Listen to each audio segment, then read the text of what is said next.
স্বাস্থ্য যত্ন ইউটিউব চ্যানেলের পক্ষ থেকে আপনাদের সবাইকে জানাই আন্তরিক শুভেচ্ছা ও অভিনন্দন। আজকের ভিডিওতে জানাবো ট্যাবলেট টাফনিল কী কাজ করে, খাওয়ার নিয়ম এবং পার্শ্ব প্রতিক্রিয়া সম্পর্কে। টাফনিল উৎপাদন করেন বাংলাদেশের স্বনামধন্য ঔষধ কোম্পানি এসকেএফ ফার্মাসিউটিক্যাল লিমিটেড। প্রতিটি টাফনিল ট্যাবলেটে টলফেনামিক অ্যাসিড 200 মিলিগ্রাম উপাদান রয়েছে।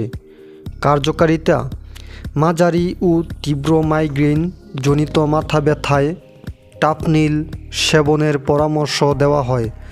জ্বরজনিত মাথা ব্যথায় ব্যথানাশক হিসেবে এটি ব্যবহৃত হয়। অস্ত্রোপচার পরবর্তী সময়ে মাথা ব্যথা নিরাময়ে ব্যবহার করা হতে পারে। এই ওষুধটি উচ্চতর মাইগ্রেন প্রতিরোধে অত্যন্ত কার্যকর। এটি খুব দ্রুত মাইগ্রেনজনিত তীব্র মাথা ব্যথা দূর করতে পারে, তবে ওষুধটির অত্যাধিক পার্শ্ব প্রতিক্রিয়া রয়েছে, তাই এটি সেবনের পূর্বে অবশ্যই একজন চিকিৎসকের পরামর্শ নিয়ে সেবন করতে হবে। মাত্রা ও সেবনবিধি: টাফনিল অপ্রাপ্তবয়স্কদের সেবনের জন্য নয়। টাফনিল মাইগ্রেন এর সমস্যায় শুধুমাত্র প্রাপ্তবয়স্করা সেবন করতে পারেন। এটি শুধুমাত্র প্রাপ্তবয়স্কদের সেবনের পরামর্শ দেওয়া হয়।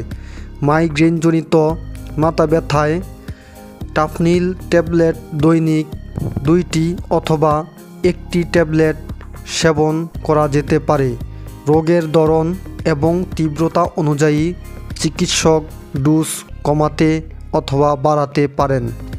গর্ভাবস্থায় এবং স্তন্যদানকালে টাফনিল ব্যবহার: টাফনিল গর্ভাবস্থায় ও স্তন্যদানকালে সেবন করা যায় না।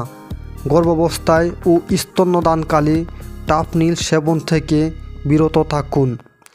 প্রতিনির্দেশনা: যারা টাফনিল সেবন করতে পারবে না, পাকস্থলী ক্ষত বা অন্ত্রর রক্তপাতজনিত সমস্যা থাকলে টাফনিল সেবন করা যাবে না। হৃদযন্ত্র বা যকৃতের বৈকল্যর ক্ষেত্রে টাফনিল ব্যবহার করা যাবে না। মাথায় আঘাতজনিত ইতিহাস থাকলে টাফনিল ব্যবহার করা যাবে না।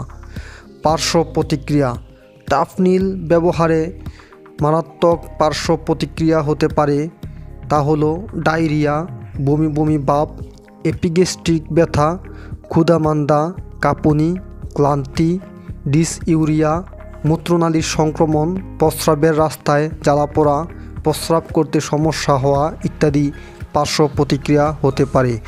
সতর্কতা: অ্যাজমা, রক্তপাত সমস্যা, হৃদযন্ত্রের সংবহনতন্ত্র রোগ, পাকস্থলীর আলসার, উচ্চ রক্তচাপ, যকৃতের সংক্রমণ, হৃদযন্ত্র বা বুকের ক্রিয়াকলাপে অসম কার্যকারিতা এবং বয়স্ক রোগীদের ক্ষেত্রে সতর্কতা অবলম্বন করতে হবে।